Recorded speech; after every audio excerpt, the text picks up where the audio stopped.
Well, hi. Welcome to the club, Michael, formally, to everybody else who's here and who's joining on Zoom. I've read your biography. And you're still standing. And I'm still standing. And what I picked up was a whole list of little, some big and some little jobs that you had through your years. So I thought I'd start off with listing those so that you could reflect on those and talk about them. So we start with hot picking when you were a kid, shop assistant, one of Fagin's boys. Yes. Your introduction to theatre, and then the Shakespeare in the West End. Then there was some labouring in the building trade. Then there was a potential medical student when you decided you were going to go and do something else and then came back. And then playwright, and then campaigner leading on to the formation of Stonewall, then an MEP, and now a Lord and a Commander of Equality. So put those together. Well, I'm exhausted just listening to the list. And can I say to those who are not physically with us, although often I wonder if I'm physically with myself, it's lovely to see you all, and I'll give you a little wave. And it's great to be here in the National Liberal Club. My first time at the age of 69. There aren't many firsts that you can boast of, but it's a nice one. It's interesting that list because in a strange way they have I think they all have a link. It's all and this was pointed out to me, that the link is actually public service. Hot picking, public service. We did a great public service by leaving the East End so that people could recover. You know, I grew up in the 1950s, and the book deals with that kind of post-war East End, where actually it was harsh, but living in the docks, it was the most exciting place in the world. The docks was alive. I lived in Limehouse, and I'm now back living there on Narrow Street. But then cargo arrived from around the world. It was carried off on the backs of strong men or in trailers, or often on horse and carts. There were horse and carts that would stand there waiting as the tea chests of tea that had come from India and Ceylon and elsewhere was loaded, and us kids hovered in the hope that one tea chest would crash to the ground and there'd be scavengers all over. And so growing up in that East End, and it was poor, but somebody said to me, what was poverty like in the East End during the 50s? And I said, I don't know, because we didn't know we were poor. We didn't have anything to compare it to. But what I do know is that my dad was a dock worker. He worked in what was called the London docks, which was just further along the east side of the tower. And my mum was a Proud office cleaner. And their lives were really hard because as a dock worker, he wasn't what they call a regular worker. So they would all queue up, and there is footage of these men, hordes of men outside the gates of the docks, waiting to be pointed at, to be picked, so that they would get a day's work.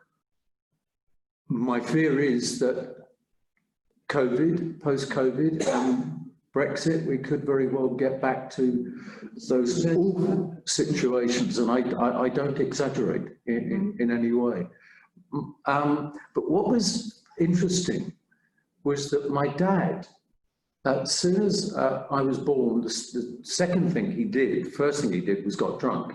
Second thing he did was he went down to put my name on the list at the Port Labour Board, so that when I left school, I would go into the docks. That was how your future was mapped out.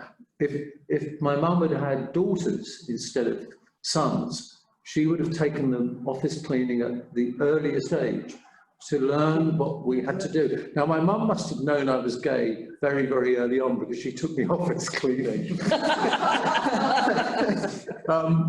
And indeed, I knew you didn't have a term for it. I knew I was attracted to other boys. I knew that girls were my friends, and I very quickly realised with the girls that boys were our common enemy that we could fancy. And you must stop me and tell me what you want to hear from me. I want you to go on. So growing up and knowing I was different in this amazing atmosphere on this huge council estate on the edge of the docks was the perfect place, knowing you were different, to hide and become somebody else. And I became an entertainer very, very early on. Was that about hiding that part of you, do you think? I think looking back now, it's funny. It's hiding, but covering up. No, hiding is a good word, because it's no different to, and you'll have to forgive the terminology, but it's accurate terminology of the time. It's no different to what the drag queens and the effeminate gay men did during the 50s and the 60s. You got people to laugh at you, because if they laughed at you, they didn't beat you up. Their laughter was their way of hurting you, except you used laughter as your way of strangely feeling that you were in control. But very early on, as you know from the book, I had an awful experience, which was replicated throughout my teens when I was abused by someone I didn't know. I was lucky it wasn't within the family. And what I did know was that I couldn't talk about that. Yeah. First of all, I didn't have a vocabulary for explaining what someone had done to me that had hurt me.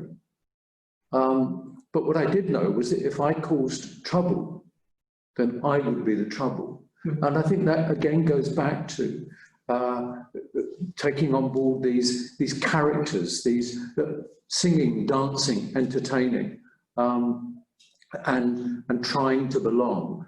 And that long list, regardless of public service, if only I bought my glasses, I have, it is also about belonging. I think I've spent my entire life, up until I met the love of my life, Paul Cottingham, trying to belong. But the hot picking was an incredible experience. It was the only holiday you had, and off you went for 6 weeks, and anything that moved, you pinched. And if it was screwed down, you were even more interested in it because it wasn't immediately accessible. And so what I've done with the book is to try to set out honestly, I think, a life unimagined. I never imagined that my life would be as wonderful as it has been, or as dark as it's been. And particularly with a memoir, you have to be honest.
they wanted us to be were, they were training us to be clerks, admin assistants, woodwork, building sites, all of that. Well, I fulfilled the building. I fulfilled the building site. I certainly fulfilled the shop assistant. Well, that was at the age of 8. But so if I passed my 11 plus and gone to grammar school, I wouldn't be here now. And that's why my whole, and then I'll come back to you as chair. That's why I look back over my life and I don't accept the concept of failure. No, because failure for me is evidence that someone has tried to do something and change something. And out of that comes growth, even personal growth, but out of that comes change. And we can revisit any of these whenever you want. I'll go on later to the thing I think we've changed most of, which is the formation of Stonewall. But in between, we must go to the kiss in Eastenders. Well, before we get to the kiss in Eastenders, I want to deal with the thing of being gay when it was completely illegal. Oh yes. Right? Yeah. And again, I use the term gay. I went off on tour with Peter Pan. It was a national production, and it was the days when you had, just for the background music, you had a full orchestra. And off we went touring, came out of the West End, the Scala Theatre, no longer exists, and we did this amazing tour. And a young actor, he was only about 3 years older than me, Ian Calvin Taylor. And Ian said, because Ian knew I was attracted to boys my own age, and he said, we're going on tour. He said, and I'm going to introduce you to bars. He says, well, they'll buy you a drink. He says, but you mustn't go off with the men. I said, okay. So I discovered in places like Blackpool and Leeds, back rooms in pubs where, when we used to say the term then, queers hung out. And it was true. Someone would suddenly, the barman would come up and you get a port and lemon shoved at you. And he said, it's from the gentleman in the corner. And you could take the drink, but you daren't do anything else. Because the other thing was, you were told it was illegal. It was illegal? Yes. Till 67. Completely illegal. So we're now talking 1966. So I was 15 and a half. And so discovering the fact that there were places where you could meet, even though the drinking age was 21, so I was breaking the law being in there at 15 and a half drinking, and plus the idea, the notion of a chilled beer, absolutely not. You had light and bitter if you were lucky, or a bottle of brown ale or cream stout, But this, again, that sense of suddenly belonging. And then when we finished the tour and we came back in, wonderful Ian Calvin Taylor again, he said, I'm going to show you places on the West End. He said, it's fantastic, not like the provinces. Wonderful idea, provinces. And I remember we walked along. So I said to my mum and dad, I was 15 and a half, nearly 16 then, living at home. And I said to my mum and dad, I'm going out, I'll be late. And because I knew I was gay, I never once said I had a girlfriend. I knew I couldn't create expectations that could not be met. So they would say, where are you going? And I'd say, out. And I think they were so used to my strange, different life to theirs that they just said, okay, just don't be home late. And of course, once you discover night buses, you have freedom forever. So off I went with Ian, and we walked, it's so clear, we walked north along Berwick Street. And on the right-hand side, the working women were hanging out of their windows, and they knew Ian, and Ian knew them, and he's waving away. We turned left into Darbley Street, and just halfway along Darby Street, there's a little entrance to a mews, and there was a buzzer on the corner. We pressed the buzzer, door opened, and down we went, and downstairs, pressed another buzzer, and we went in, and I thought I'd died and gone to heaven, if an atheist can go to heaven. And there were boys my own age, dancing cheek to cheek, singing about going to San Francisco and putting flowers in their hair, and that was just the men. And I thought, this is it. And so I discovered in the West End this amazing double life that I could lead. Again, because it was illegal, it had to be a separate life. You couldn't carry that. If somebody gave you their phone number, you had to hide it. If you walked out onto the street with someone, you had to be careful because the police could arrest you, and they did, for soliciting for an immoral purpose. And then they'd lock you up in prison with a load of other men. I never saw the sense of it.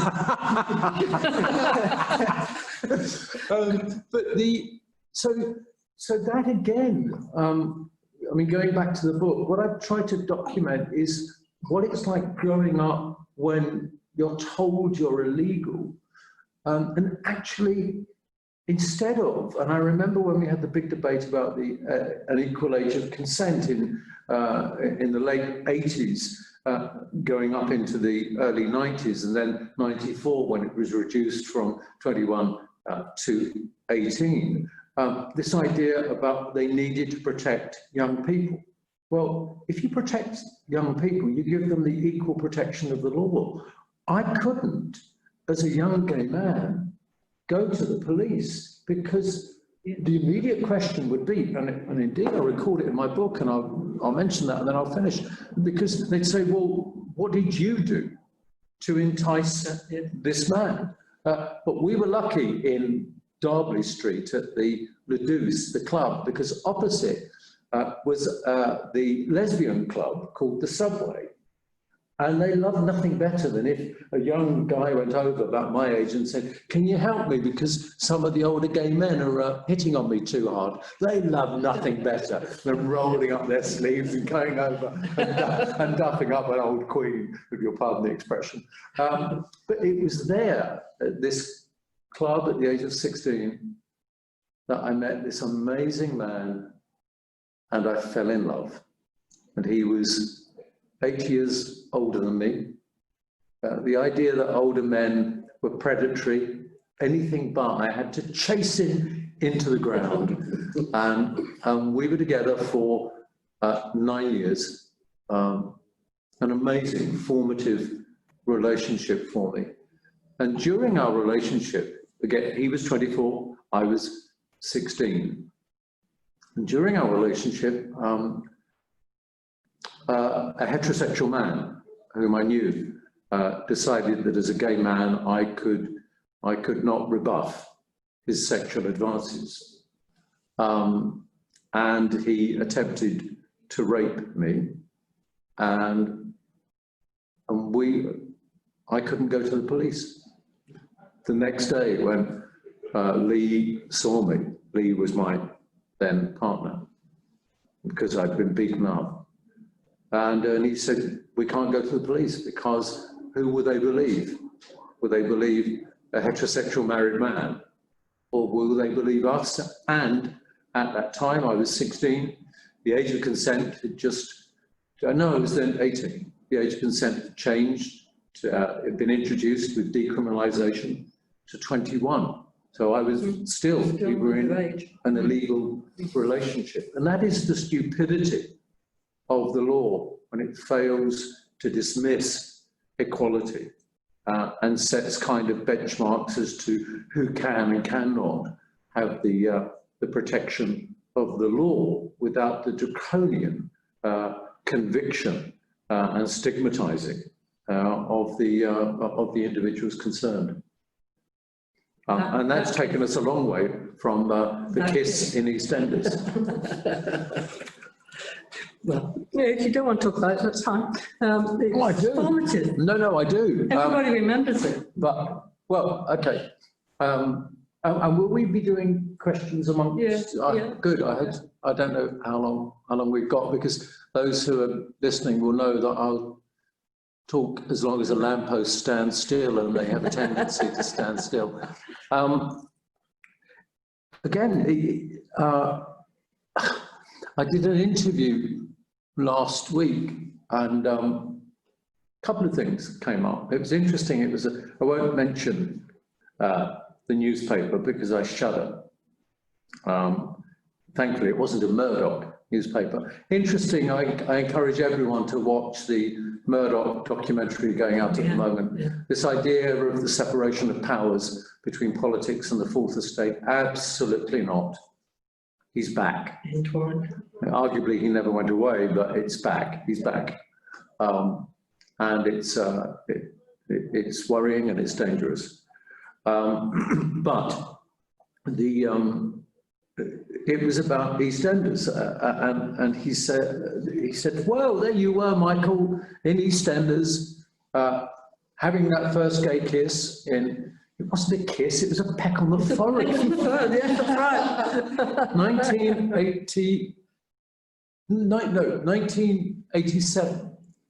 And when we recorded it, again, I deal with it very honestly in the book. When we recorded it, me and Gary Hales, who played my character's boyfriend, Colin and Barry, we had no idea it was going to cause such a controversy.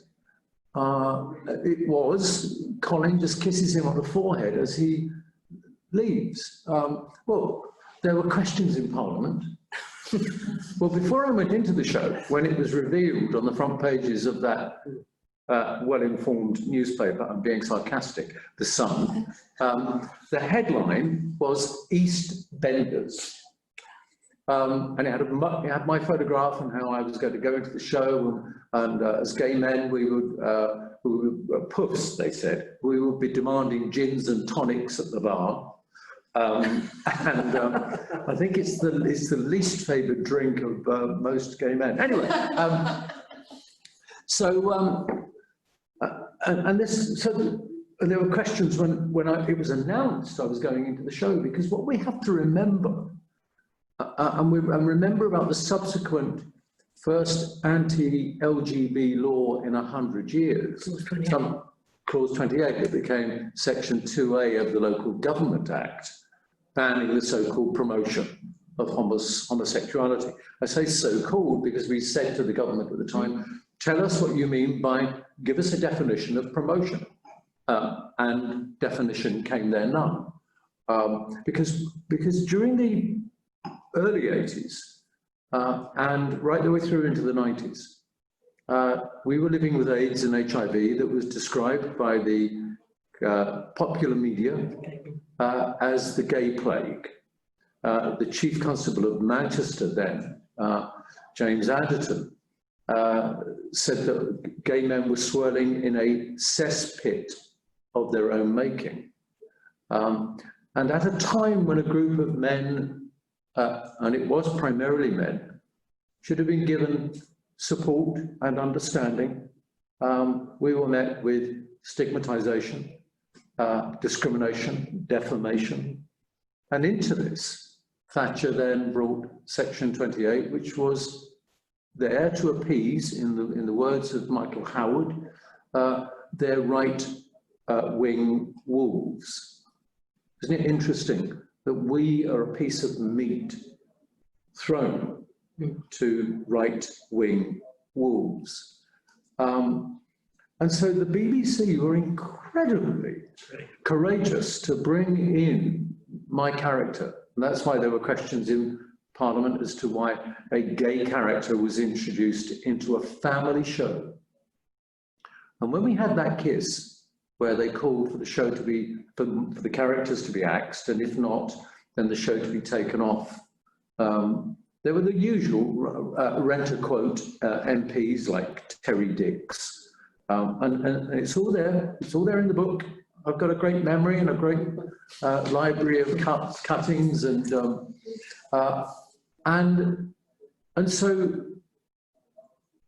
the reaction of the public was very different.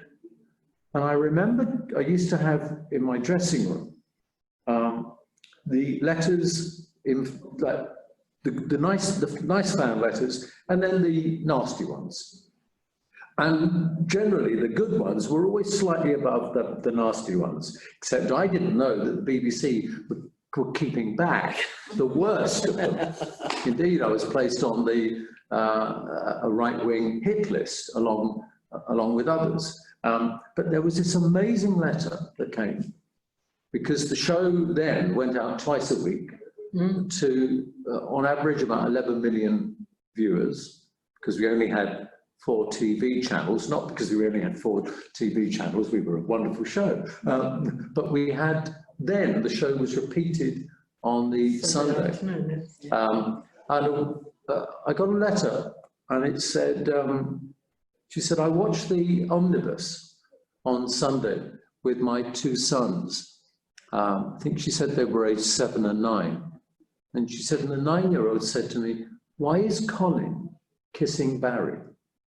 And she said, I replied to them, well, as Mummy loves Daddy, so Colin loves Barry. And that was why I knew the tabloids and those right-wing commentators and those right-wing politicians hated us so much, because we were getting through, but actually it was about love and commitment and nothing else. But I shouldn't have been in Eastenders, because I'd worked with the producer, Julia Smith, and the co-creator, Tony Holland, 10 years before, playing the first male nurse in Angels, about nursing. And Julia and I had fallen out in such a cataclysmic way that she phoned me the day after a recording in the studio, and she said, Michael, darling, you know you were tentatively booked for 10 episodes from the series. She said, well, I've looked at the scripts and there's only 1 more episode for you. So I was effectively sacked. So when I went in to see her and she offered me the part, I said, what's the catch? What's the catch? She said, well, you're like this, Val. She said, we like the actor you've become. There's a nice backhanded compliment. And then she told me what the character was, and she said, we've been trying to cast a straight actor. And then it dawned on me that they wanted a straight actor because it would be easier if you'd been straight playing a gay part on television. And so getting back to, I eventually get to where I started, getting back to this journalist when he said, well, there you were on television, kissing people and promoting, he didn't say gay sex, but, you know, promoting equality. And I said, isn't that interesting? I said, when I went into Eastenders, I was carrying out the demands of the script, nothing else. I'd made a promise, Paul and I made a promise to each other that we would never give an interview to the tabloid press, because we knew that they wanted, it would be to build me up or the character up in order to destroy it. The News of the World outed Paul to his friends and his family in the centre pages. And I said, no. I said, the reason I got involved in activism was because Margaret Thatcher brought in the first anti-lesbian and gay law in 100 years. And I knew, as a gay man, playing that part on television, that if I didn't go on that march, I would never be able to look myself in the mirror again. And that led to Stonewall. And that eventually led to Stonewall. the campaign, for those who will remember, the campaign, the cross-party campaign, the campaign that was supported across so many different fields because of the dangerous wording of Section 28. Dangerous, because if you say a local authority shall not promote, although we managed to get in a key word, a local authority shall not intentionally promote homosexuality. A local authority has libraries by having the works of the bisexual sonnets of Shakespeare, or Genet, or the works of Oscar Wilde on the library shelves. Are you promoting homosexuality? If you have a concert hall and you allow Tchaikovsky to be performed, are you promoting? So therefore, many people saw the dangers. We won the arguments as to why Section 28 shouldn't become law, but it became law, and we lost the battle. But during that time, I said to Ian McKellen, Ian and I were neighbours in different parts of the East End, and I said, Ian, we've got to set up a lobbying organisation. I didn't say a lobbying organisation, I said an organisation so that another Section 28 never happens again. Because what had become clear was that, and it's true, actually once we're out demonstrating on the streets, we're reacting against something. And in political life, it is very rare that politicians then retreat with it. They'll change it, amend it, and it was clear to us that there was a place for an organisation that would work professionally across the party political spectrum, making the arguments for equality and the rebuttals against those who opposed equality. And for us, it was clear it had to be a professional organisation. And I mentioned this to Ian, that we had to do this. And it, yeah, very interesting. And then a week went by and he rang me and he said, come down to his home on the river at the Thames. So I went down and there was, I can mention him now because Douglas is sadly no longer with us, Douglas Slater.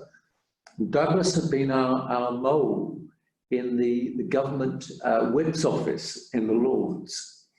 And Douglas had arrived at Ian's and said to Ian, it's clear that we have to have a kind of professional lobbying organisation, and you know, we should be a brass plate organisation, it should be professional. And Ian said, hang on, Cashman had an idea like this a week ago. And so that was the beginning. But Val, what was really interesting, when we set up Stonewall, most of the opposition came from some LGB activists who believed we didn't have the right to be on their territory. Some of them said, who do you think you are? And I said, well, the last time I checked, I was Michael Cashman. And all we are is a group of people representing changes that we believe in. If people want to support us, great. But we believe that if you don't want equality, you should be able to opt out of it. And some of the lesbian and gay media in the early days were a pain in the neck all of the time. And I think the strength of Stonewall was that most of the original founders, well, let's be clear, the real strength of Stonewall was that it committed, I think for the first time, that it had to be constituted of equal numbers of women and men, 10 men, 10 women. For too long, lesbians and gay men had fought one another, although the support that our lesbian sisters gave gay and bisexual men during the HIV crisis was incredible, absolutely incredible. But politically, we'd fought one another. And here it was, Lisa Power, Jenny Wilson, and others. We all agreed it had to be equal numbers of women and men, and that was its great strength. Its other strength was that at least 2/3 of the people involved had come from the creative industries. And the interesting thing about the creative industries is that you deal day in, day out with criticism. You have to take it. If you feel you can work with it, use it. If not, you've got to roll with it. And that was our strength. Tim Barnett, our first executive director, set us up brilliantly. But Angela Mason coming through there during the defining period of Stonewall and the changes that were worked up and throughout until we achieved a change of government in 1997.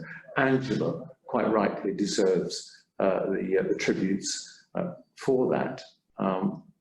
But yes, and I had no idea about going into politics. Margaret McDonough, who was the London regional organiser, then went on to become Labour's first woman general secretary. And she was the, I think... But she snaffled you, didn't she? She snaffled you up. Yeah, 1994. You have read that. You have read the book. I also know Margaret. Yes, Margaret is one of those when Margaret says, Michael, it's a lovely intonation she has, and you think, right, what is it now, Margaret? What have I got to do now? But Margaret rang me. It was in 1994 when the internal nomination for London, it was then called London Central, for the European Parliament came up, because the MEP at that time, Stan Newens, the ballot had gone against him. So it was an open field, and Margaret rang me. She said, Michael. I said, Margaret, what do you want? She says, oh, listen, you'd be a wonderful candidate for as a member of the European Parliament. I said, absolutely not, Margaret. I said, besides, I'm sanding the floor. I was. She said, think about it. I said, no, Margaret. I said, people like me don't go into politics. And what did you become? Became an MEP. Well, interestingly, it was Paul. You know, Paul is, if you read the book, you will actually see that the book is my love letter to the man who completely changed me and changed my life, Paul. He was 19 when we met, 13 years difference between us.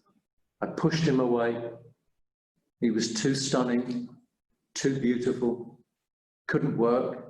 If you loved me, you had to hurt me. If you loved me, you had to leave me. And he refused to do both.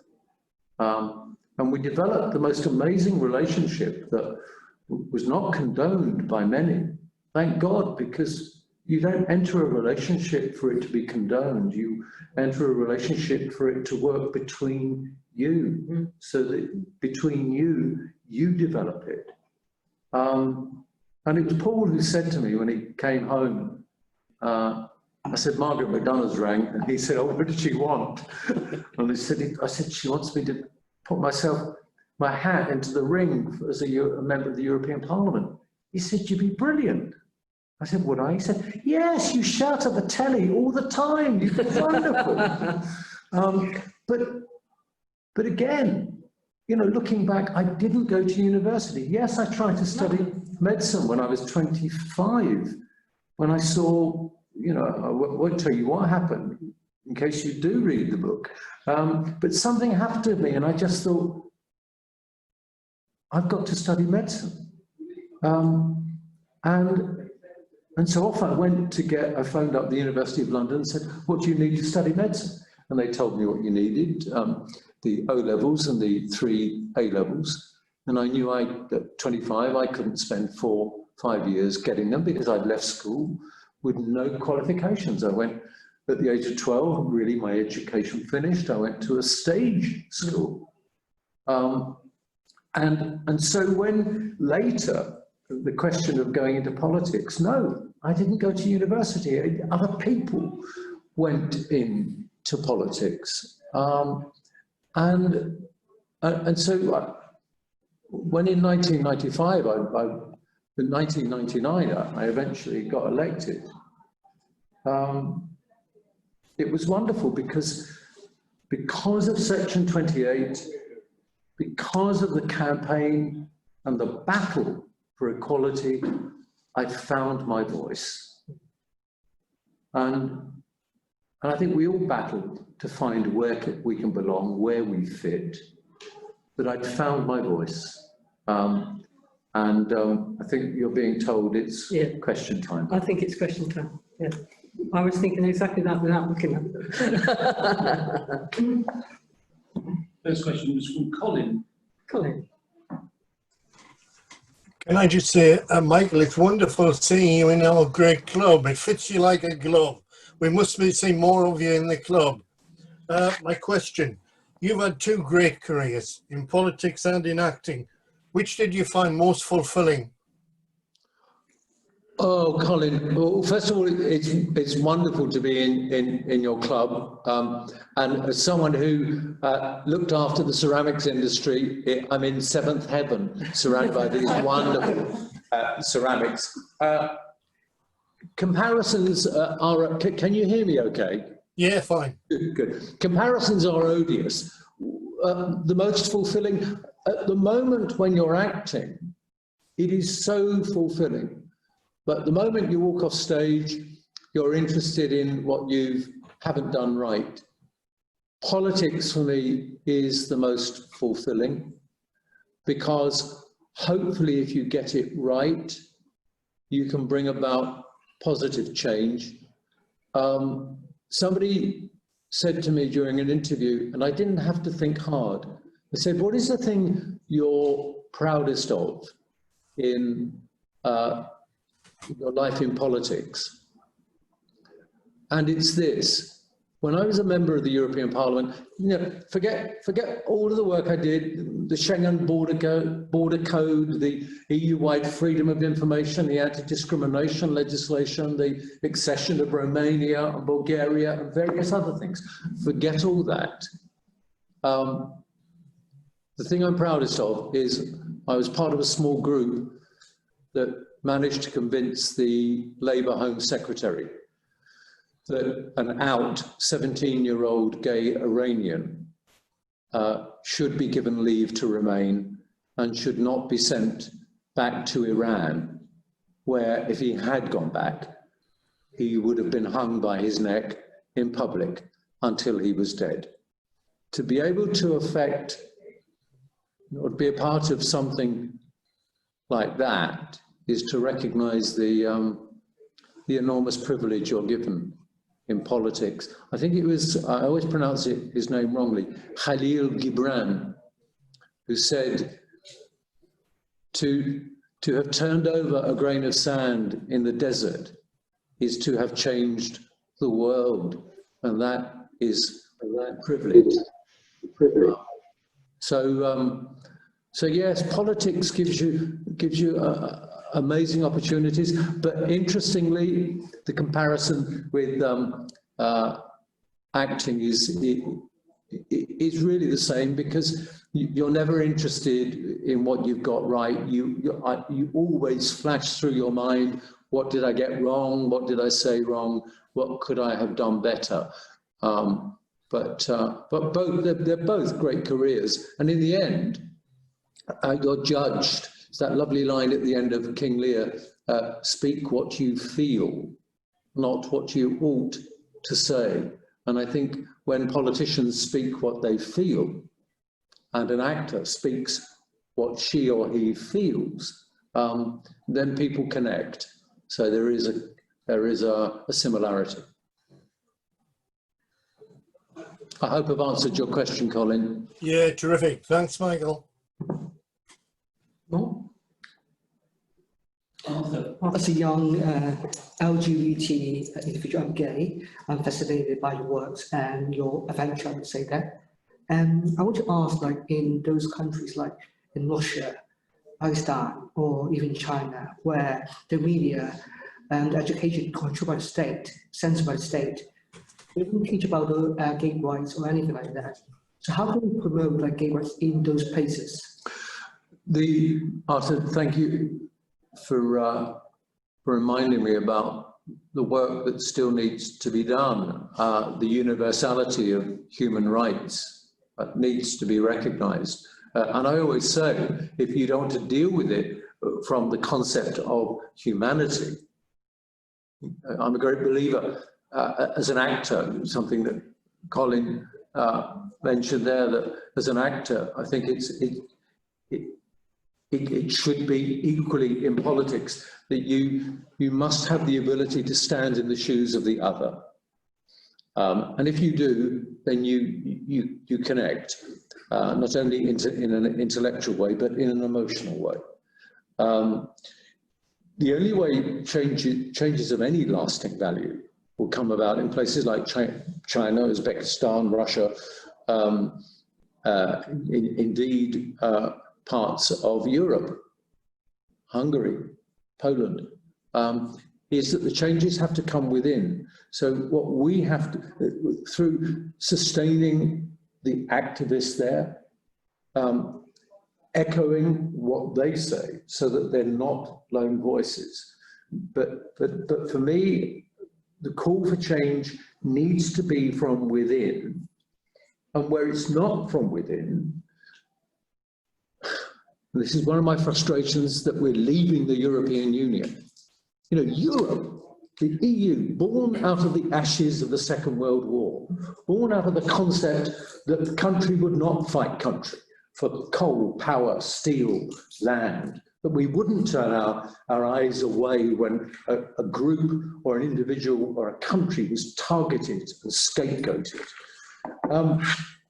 And the EU has, within its trade agreements, and I hope the British government does the same, a human rights clause. I think it used to be Article 2, the human rights clause. I hope to renegotiate the Cotonou Agreement with those countries of Africa, the Caribbean and the Pacific. That has Article 8, human rights, and I think Article 96, sanctions. And I've called for sanctions in the past. And the reason I kind of get the local and the international is that's the way it's got to work. We've got to support people on the ground.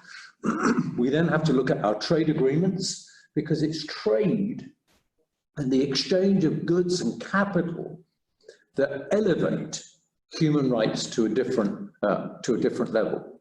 We don't always get it right, but I argue that the new level of diplomacy, activism, needs to come from those multinationals. An example, chartered, who can go into the Ugandan Treasury and say, I urge you not to bring the Bati bill into legislation, because it makes it extremely difficult for me to bring key personnel into your country, and it makes it extremely difficult for further inward investment. So we have another layer of diplomacy and activism with the diplomats, the politicians, the NGOs, and then, and I say this as an atheist, those progressives within religions who can add their voices to the concept of equality. And then through organizations like Open for Business, which is a very good NGO, we set out the economic consequences of inequality. But I learned from my time in the European Parliament, particularly with the Ugandans, when they said, why are you entering into neo-colonialism, telling us what to do? Well, I was lucky, because I could say, well, actually, it was my country that imposed a religion upon you, a taxation form upon you, and a set of values that were completely alien. And so now I'm apologizing, and I want to come to your country to take them away.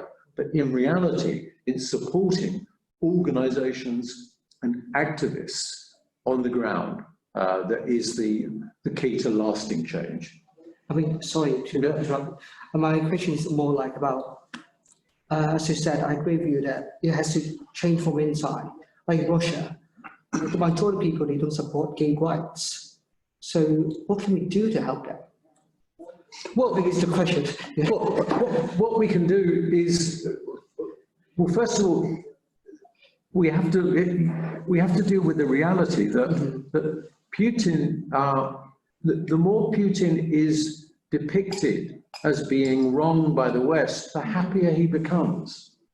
So what we have to do is to say, Putin is not representing decent Russian citizens. So you don't attack Russia, you attack the leadership. The leadership is wrong. And that's why, and encouraging people who may be in other countries who are Russian, encouraging them to speak out, because there is a danger that if it's non-Russians and only foreigners, then they'll say, it's all a foreign plot. Gay men, gay women, bisexuals, trans people want to take over your country and your cultures. And that's why it's a multifaceted approach, but not the least is supporting organisations like Kaleidoscope Trust and others who do work on the ground, encouraging the government to ensure that the British Council continue their very, very important work on the ground. I'm much impressed by the new head of MI6, Richard Moore, who was the ambassador in Turkey, and I just think, you know, working with our intelligence services so that where there is no bar, as there used to be, to employment if you're LGBT, but making sure that we're getting information into and out of the country so that we can support these brave women and men in country. I haven't given you a definitive answer because sadly there isn't one. Jonathan. Yeah, Michael, you moved back to Limehouse, which is a very different place from what it was 50 years ago. What drew you back? Well, it was Paul. As you know, we lived up in Mile End, just off Tredegar Square, and opposite Eric Flounders and Brian, and at the time they were, I think Brian was, Eric was the leader of council, the Liberal Democrat leader of the council. And we kind of moved around London, always around East London and then over to South London. And I was working away. You see, this is why I loved Paul so much. He was a brilliant organizer. And I was working in Brussels, and we wanted to move because noisy neighbours. And so he said, I'll draw up a shortlist. So I drew up a shortlist and I came back, and typical me, I still do it a bit. I mean, it's lucky that I got here tonight because it's only about an hour before I'm doing something that I'll open up and think, now where have I got to be and what have I got to do? So I got into this car. That's why I reminded you this morning. You did remind me this morning. And then I reminded you that you reminded me. And Paul drew up this shortlist, and we went off to look at some properties in Limehouse, and I'm on Narrow Street now, and got in with the agent, estate agent, and I said, can I have the information? And Paul went, there you are. And I looked at it, and I said, someone scrubbed the price out. And he said, yes, it doesn't matter. He said, of course it matters, because I have a golden rule in life that I don't want to be tempted by something I can't have, because I will spend months and months thinking about what I can't have rather than what I've got. And so in we went into the apartment, and as I walked in, I went, oh my God, we've got to have it. And of course, the reason he'd scrubbed the price out was we couldn't afford it. But he knew me that once we decided we wanted something, anyway, it all worked. And I'm, Jonathan, I'm 500 yards away from where I was born. When I walk along that street, sometimes I see my mum trudging off to work